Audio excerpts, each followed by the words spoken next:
I was born in Maine, grew up there, and moved to the South for school, and then out to the Midwest for a while, and then back to the Southeast. My degrees are in painting and drawing, but soon after I got out of school, I went into media, and I've been teaching and doing media for a long time. Somewhere about 15 years ago, I got sort of screen fatigue from working in media and started working in eco-art, environmental work, and ecological art. I was born in Cincinnati, Ohio, and I moved to the suburbs, the Maryland suburbs, Montgomery County, when I was about 12.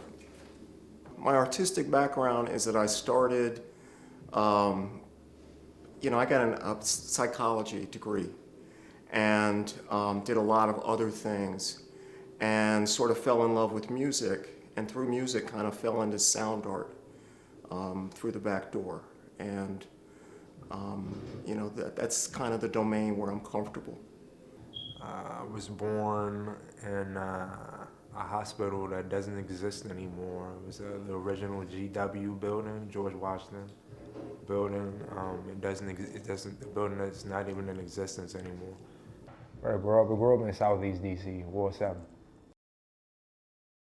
I'm pretty sure that I heard about the residency through social media. I've known about the work of Fringe for a very long time, and I was really kind of perplexed to see the juxtaposition of this environmental racism issue and the familiar name of Capital Fringe.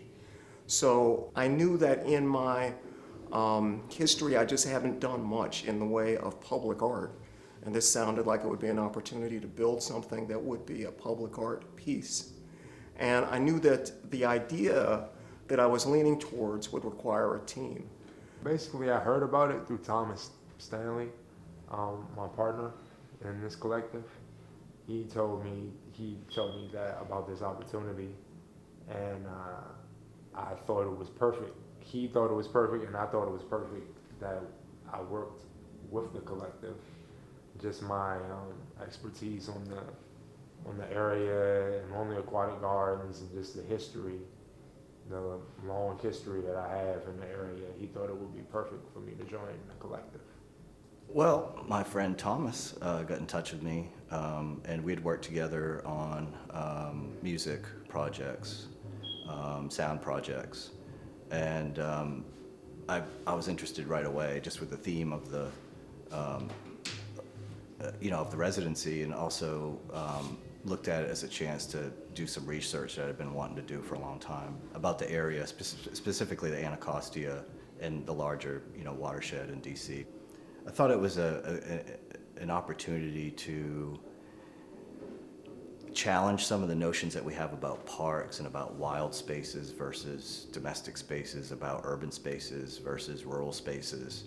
The idea, as we researched more and found that that it defied stereotypes, that people don't really care, about the environment and stuff. And the more we researched, the more we realized, of course, how silly we were in thinking that people don't care and they're not involved. So the whole project sort of started to become about, let's try to find voices from the community around the park who have been active in environmental issues, and especially where environmental issues and social issues cross, so roughly like environmental justice issues. For the project, my role was to research technology. We had initially decided to make our own app, and then we started researching, and there's a lot out there in terms of what's available, and we didn't really feel the need to reproduce technology that's already out there. We found a really interesting group called Echoes that make geolocation technologies for artists and musicians.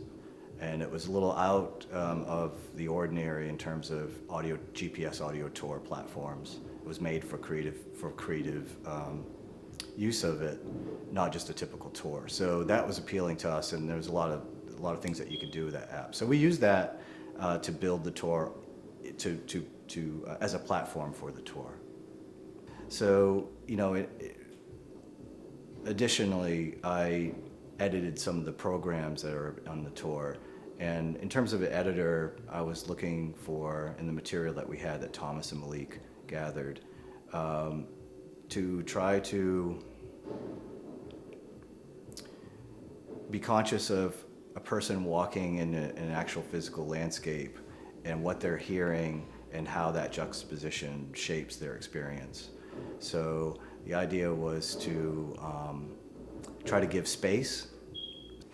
Specifically, because I dragged my friends into it, I became sort of the de facto coordinator, liaison, and troubleshooter. So a lot of what became my role had a lot to do with channeling communication between different people. And I've also talked to a bunch of really wonderful people about the gardens, about the neighborhood that surrounds the gardens, about the economy and about environmental racism, about the unique relationship, historical relationship of the people that surround the gardens to the gardens itself. I've had some really remarkable conversations with people. Thematically, the tour deals with environmental pollution, urban pollution, gentrification, the connection between migration of pollution and people, and of resources, and also, a lot of social economic issues that are connected to the environment. So we're really trying to kind of present a package rather than social issues versus environmental issues, really mashing them together because they're so connected. The people in the area have a long and rich history in that area, and we wanted to properly leave that history.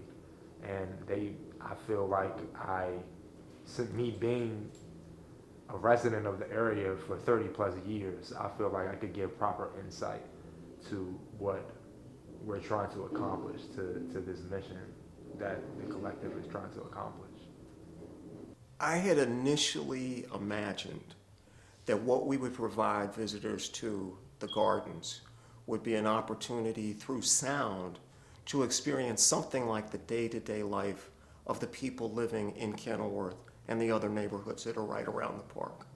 What I've discovered after talking to people, having conversations that were centered around the Anacostia, centered around the gardens and its future, what I found was there's this really vibrant discourse within the Black community about connection to land, and that even being something like a human right to have a strong and vital connection with the land that you find yourself in. And you see this as a problem globally, people being forced to move, migration that's being created by climate change and political pressures and social injustice and economic pressures. And here we're seeing it in a microcosm, right up in Ward 7 in Washington, D.C. I've just been amazed at the insights that the people we've interviewed and talked to have about that particular part of the environment. It was really beautiful. It was inspiring.